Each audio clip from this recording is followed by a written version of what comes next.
Hey everybody, how's it going? Welcome to today's activity. This one is going to be about carbon pathways. So with carbon pathways, you're going to need two parts or maybe even three if you do not happen to have some dice on you, okay? So one is you're going to need this worksheet, which is going to be the carbon pathways student data record sheet, as well as this carbon pathways Google form, which you can click on the link provided in the Google Doc. Okay, so if you don't have a single die, or maybe you want some dice, you only need to use one of them right now. But note that you're going to use it. You can also click on this link here. It'll take you to a die roller. So if you need one, you can always have one right here, okay? So what you're going to do is you're going to read the instructions, okay? And notice that you're going to be going 10 times, okay? So 10 is the bare minimum for this. For the carbon pathways, you can go into the Google form, insert in your name, as well as your last name. Make sure you put in your period. Okay, and then just continue with the instructions that are listed in below. Okay, there'll be an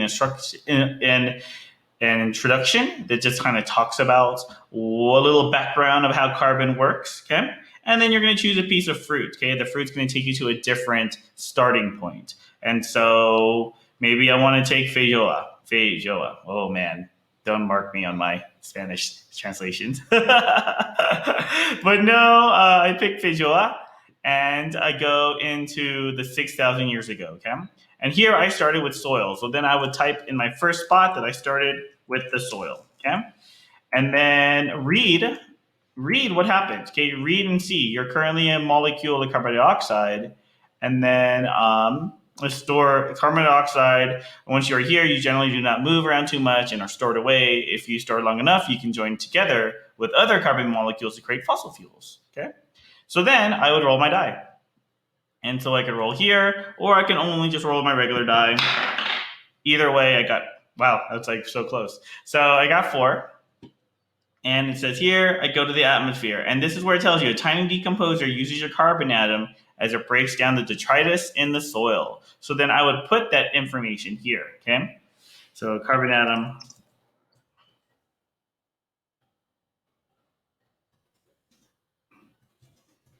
Stuck in an organism and came out as detritus.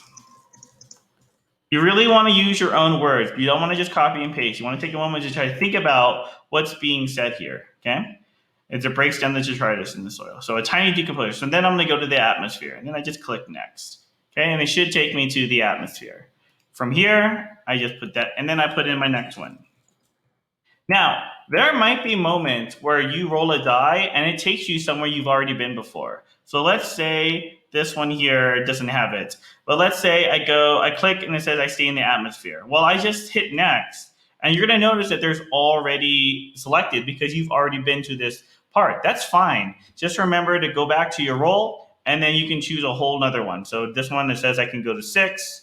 So this time I'll go to 6 and it says go to a plant, okay? And then you can continue working your way through, taking your time and really working out until you get all 10 of them here. After you're done with 6,000 years ago, then it should take you into the present day and then record your results, okay? At the end of the period, we're going to come together and then we're going to collect our information to see how many people were left in the atmosphere, animals, plants, soil, surface ocean, deep ocean, and fossil fuels. And then compare that to the present day. Then in our reasoning section, we have some questions to answer. Okay? And this will be part 1 of our carbon pathways. In part 2, we'll talk about that another time. But for now, hope you all enjoy, take care, and I'll see you in the next one. Stay classy.